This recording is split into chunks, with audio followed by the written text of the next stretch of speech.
Let's crack on immediately with a discussion on demystifying sustainable advertising. Why are we doing that? Well, all of us in our roles, much of our roles is about influencing other departments, isn't it, within the company to achieve our own departmental objectives. So the question is, what can you do to influence your company's image? Have you done that before? Anybody has been able to sort of poke that particular pie?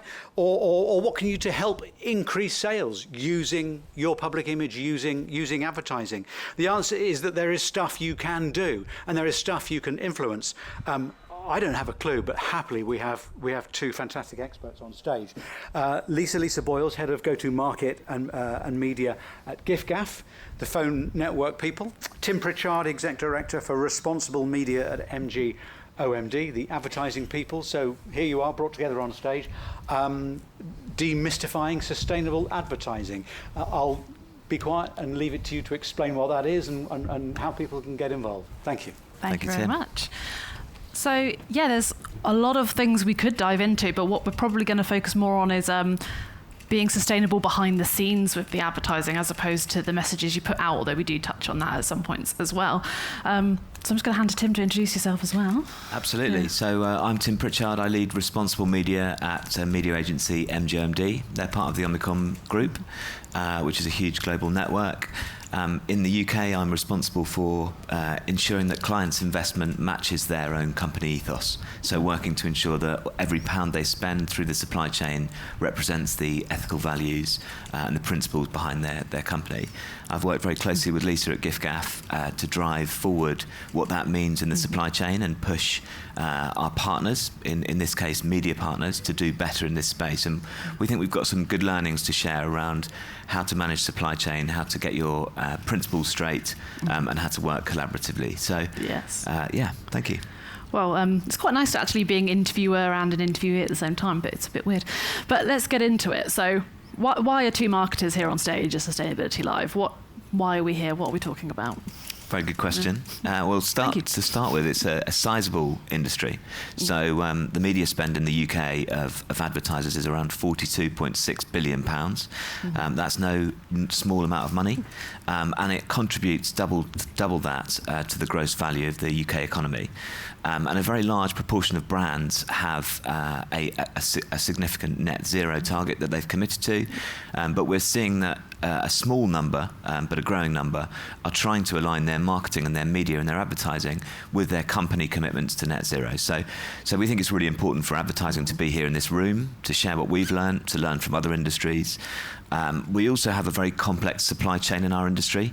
For anyone who's been involved in digital advertising specifically, you'll know that the sort of sticking tape and the pulling together of different bits of tech has led to a very complex supply chain between advertisers spending a single pound and reaching an individual customer, with some fairly murky and old school practices in there as well, which we'd like to wipe out in the idea of eliminating wastage. And also, it might surprise you to know that carbon emissions from the digital media sector are actually around 2 to 4%, which is equal to the aviation industry. So digital media really has a huge footprint, and we'd like to help advertisers understand how they can reduce and align their media spend, their advertising, with their net zero ambitions and commitments. I think additionally, we've got a responsibility to make sure that we're pushing net zero pathways throughout our entire businesses. A lot of you might work as sustainability managers in big organisations and be going through piece by piece to the hotspots of those carbon emissions. And we'd like to get there first with media and marketing and make sure that we're able to activate and make it simple and easy to do so. And then finally, behaviour change. So advertising has a huge opportunity to reach and influence people and drive more sustainable behaviours.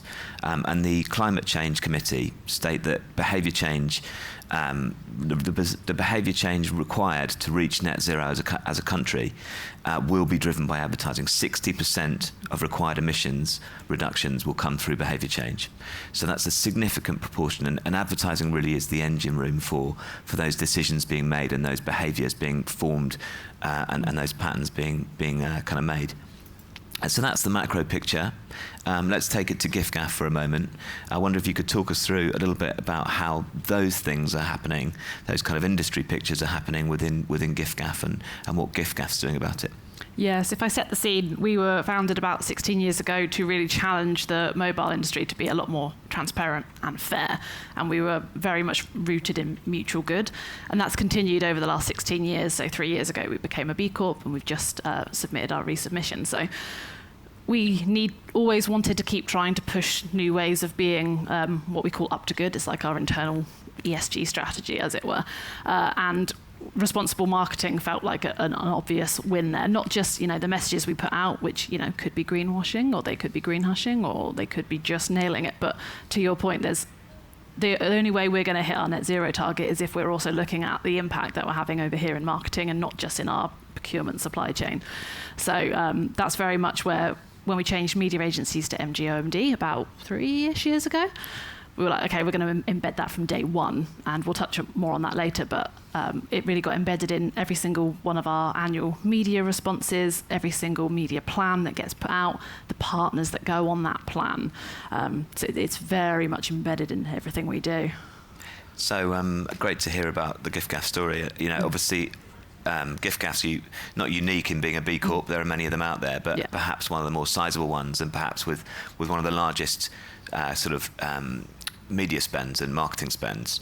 Are other brands and advertisers interested in this sort of area? Are they looking at sustainable marketing, and how is that that space developing? When we were talking through this question, I was like, yeah, there's loads. And then I realised, hang on, I'm kind of existing in my own echo chamber bubble of people who are equally passionate. So then I sort of took a step back, and I thought, I think they are passionate about wanting to be doing good. I think no one wants to go to work and feel like they're having a negative impact on the world. But I think there is a lot more focus on, the PR element of it. So what are we saying outwards, and not enough people are looking inwardly at what we're doing behind the scenes. And I don't think that's because they're doing anything negative, or they're not doing it intentionally. I think it's an education, an awareness gap, and that's partly why we're here today, to let people know that you can think about it in that way. So I think they're starting to think about it, but they don't know enough about what to think about. Yeah. Very interesting. I think I'd echo that in that people have the ambition to do it, but they don't have the know-how to implement it. And that's probably the same across many sectors. Well, that's touch on the next bit of what is the industry doing to address it. So in the ad industry, I'm actually very proud to have been involved since the start of the kind of organisations getting together and creating this sort of cross-industry collaboration. We have an organisation called Ad Net Zero, which is our kind of industry's response to the climate crisis.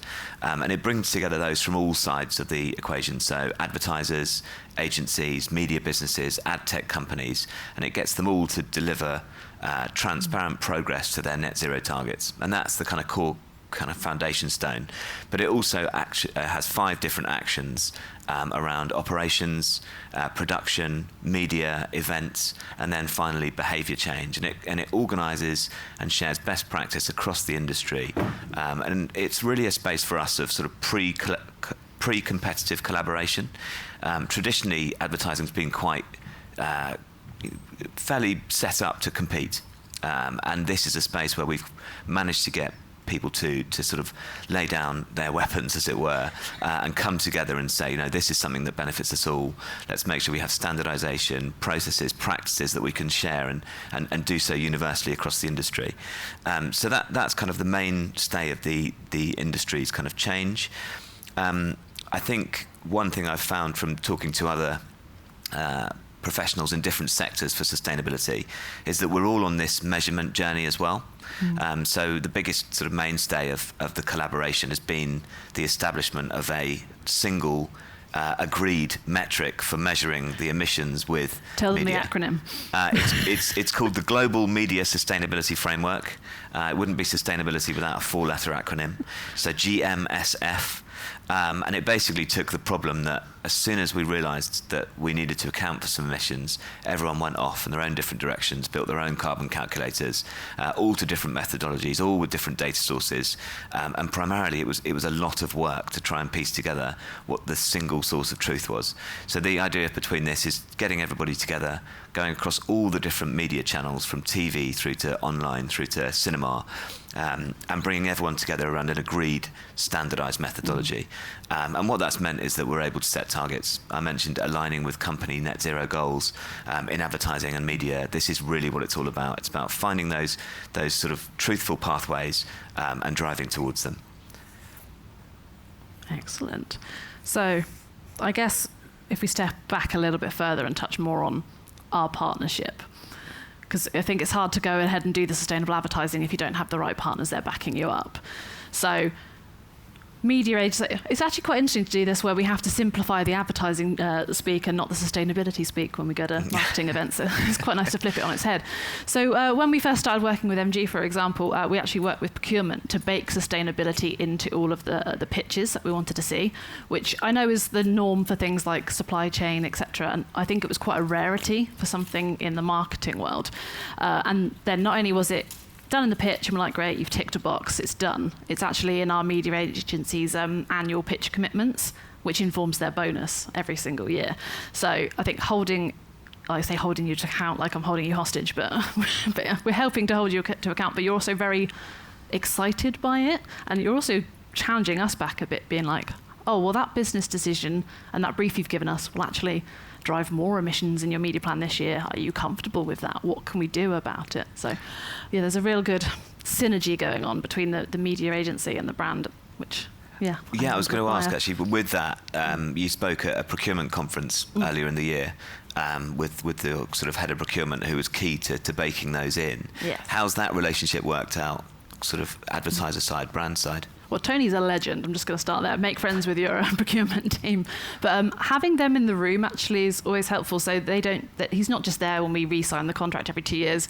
We bring him along to all of the quarterly reviews with the agency where we go through where we are with the pitch commitments and what we want to do next and how we're going to push the industry. And so he's just as excited about the journey that we're on together with the agency as we are, and then he'll come along to the socials with us. But yeah, having that ally there is very important. And also it goes into finance as well. So our chief financial officer is the chair of our Up to Good ESG board.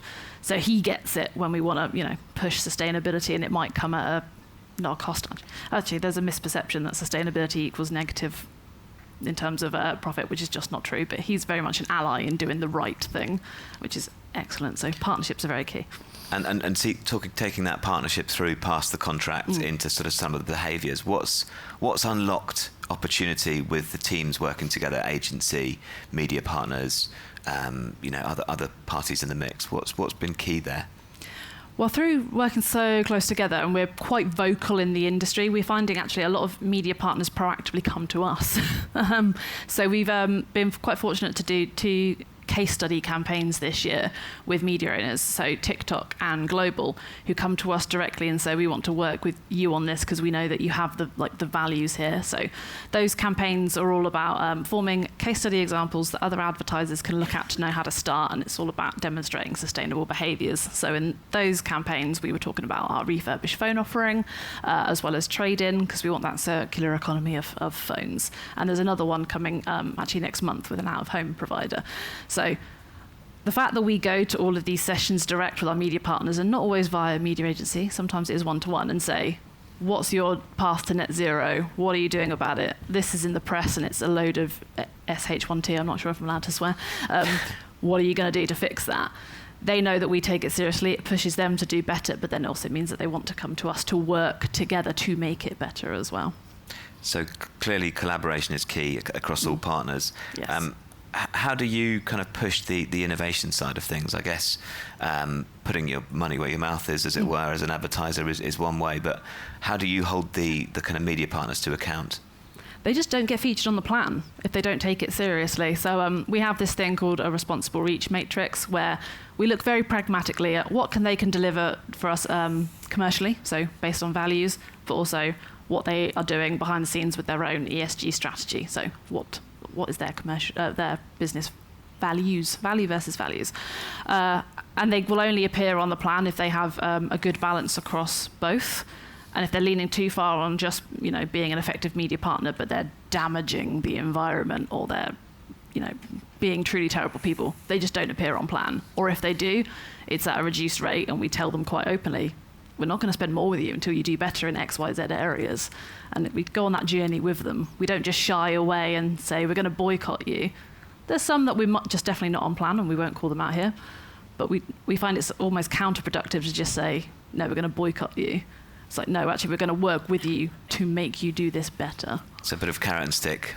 Yeah, exactly. And talking about those principles, obviously there's multiple partners involved. You've got agencies, you've got different people across the giffgaff business, you've got different partners involved.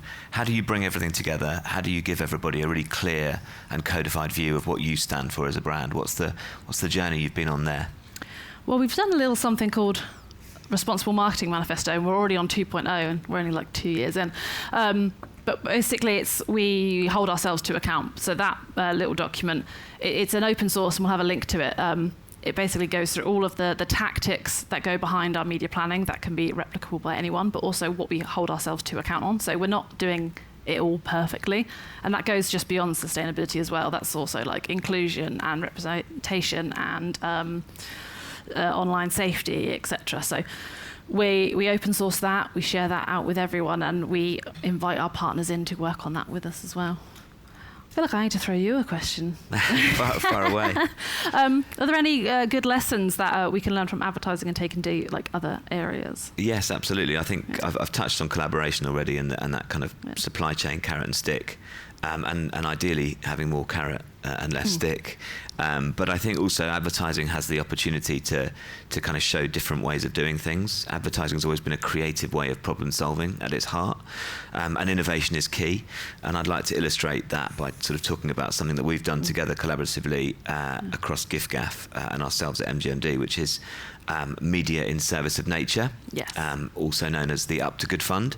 And ultimately it was born out of the idea that if we wanted to reflect the values of giffgaff and the idea of people, planet and profit through the media supply chain, we would be driving a positive impact alongside spending money with different partners. So we ultimately created this tripartite levy, which sits on top of our media plan, and it's contributed to by advertiser, so by giffgaff, by the agency, and then we invite media partners to take part in as well. So shared interest, a shared kind of building of a fund together. There's some big names on that fund. There's like Lad Bible, there's Global, Radio, or who are the other big ones on there? We've got we've had contributions from Amazon, Snap, Snapchat. We've got some of the digital players like Mobster. Yes.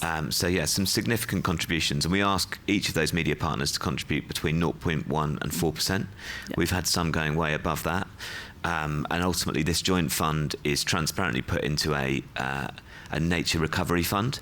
We started off with a carbon-focused fund, and we've learned quite quickly that we'll only be using carbon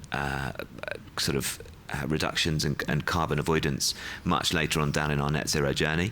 So we've pivoted the fund to be media in service of nature, and we're open sourcing it. So we're looking for other media businesses across our industry and even media partners to take up the fund and offer it out to their clients. I'm glad to say that in the last week, a couple of our media partners are adding this into their sales strategy for their clients. It's aligned with the 30 by 30 commitment that some of you may know about. And we think there are three kind of key reasons why it's important for businesses to look at this sort of fund or take up this sort of idea. The first is a citizen desire. So over twice as many people and adults in the UK, support a pledge to protect 30% of our land and sea versus a net zero 2050 pledge. Not saying that net zero 2050 pledges aren't important, but this adds a layer of connection in between UK citizens. The second is a business imperative, so looking at post-carbon or additional to carbon supply chain and sustainability strategy builds, so nature positivity within a business's operations, and obviously CSRD and TNFD is incredibly important there, and this would drive towards that. And then finally, a brand opportunity. So where I'm probably most comfortable talking, but 3 in 5 adults are most likely to recommend a company that protects nature close to home. And 63% see progress by 2030 as more important than 2050 pledges. So it's about making it tangible, it's about making it real, it's about creating a nature-based hook, it's about driving business performance as a result of that. And to date, we've got over 200k into the fund from us and partners. The ambition, though, is much bigger than that, and it's to harness 0.1% of UK media spend, which would make us 200 million raised for UK nature by 2030. So the ambition is big. We have the tools and the processes set up and ready to go and adopt. And yeah, hopefully it's something that gives you immense pride at giffgaff in terms of kind of driving something over and above. Absolutely. We've got an aggressively red timer in front of us. If we skip on one slide, we can leave you with a couple of QR codes to take away both the manifesto and also to learn more about the fund. And then, if there's any questions in the room. Thank you very much indeed. Let's have one quick question, sir. Thank you. Anthony Levy from Circularity First. Tim, you drew attention to how digital's a massively growing emission stream. You said 2 to 4%. I think it's expected to be maybe 14% by 2040. So massive. And Lisa, your organisation was one of the first tech companies to launch a refurbished product as mainstream, really challenging some of the big brands to do better. I'm really interested in this sort of punching match in advertising. The big money goes behind a lot of new and arguably more emitting industries, whereas people like giffgaff are kind of challenging those brands. How do we win that fight with less money? How do we convince people to change behaviour, but probably with smaller budgets? What's your suggestions? On the refurbished phone side, we find that dispelling the negative myths around the quality is our route in, and also the benefit to the consumer. So the easy benefit is it's cheaper, guys. And they're like, oh yeah, cool, I get that. But what about the quality? Well, you get a 24-month warranty, 80% battery health, however many dozens of checks. They're like, okay, cool.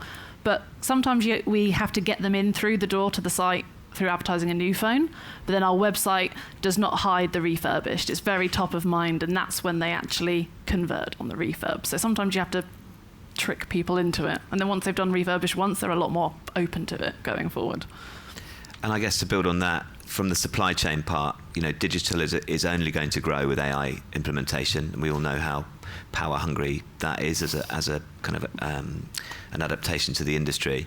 But I think it's about holding people to account. So in the last year, we've pioneered and done the first ever carbon measurement study with Google, and that's led out of the States. That's a small but sizable UK advertiser, pushing them to be better, to disclose more, to give us more data, and even partnerships with TikTok as well. So we're trying to support people who are giving the data, and push and penalise those who aren't.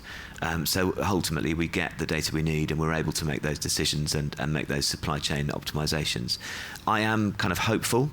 I think the big tech players are all committed to net zero, and I think the area that they haven't really thought about is the advertising space.